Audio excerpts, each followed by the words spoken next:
Illinois, Mr. Quigley is recognized. Thank you, Mr. Chairman. Thank you, Madam Secretary, for being here today. As you know, I'm the sponsor of the Secure Travel in Counterterrorism Partnership Program Act, which would allow you to bring additional eligible countries into the visa waiver program by modifying the primary qualifying criteria for entry. I'm doing that with many others, including Mr. Shabbat from this committee. On Wednesday, October 5th, the House Homeland Security Subcommittee on Counterterrorism and Intelligence held a hearing on what DHS is doing regarding security and safety for international travel. At that hearing, Mr. Heyman testified and spoke to the issue of the visa waiver program and said he thought it would be terrific to expand waiver.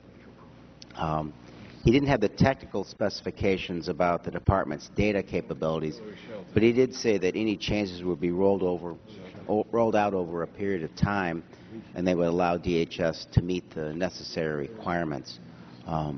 What I've been telling folks about why I support this program is that it's not your father's visa waiver program, that your agency and others have been working hard to increase the security in this program and how it would perform under existing programs and in additional countries. I was hoping that you might speak about what the Department's doing to work on this data and what we might be seeing in the coming weeks and months that would increase our knowledge about who's coming and going under existing programs and under countries like Poland that I think should have been part of this program for a long time. Well, Representative Quigley, we would like to provide not only technical assistance on review of that, but support. You know, Poland's been an ally of ours for a long time. We have a very good relationship with Poland, so that is, I think, would be a good thing for the United States to do.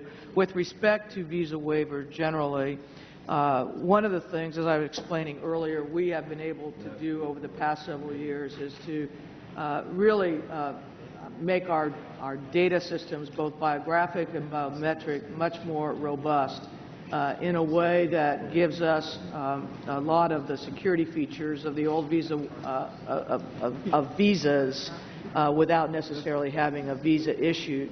Part of this, of course, is what we've done to incorporate ESTA with respect to flights leaving for the United States.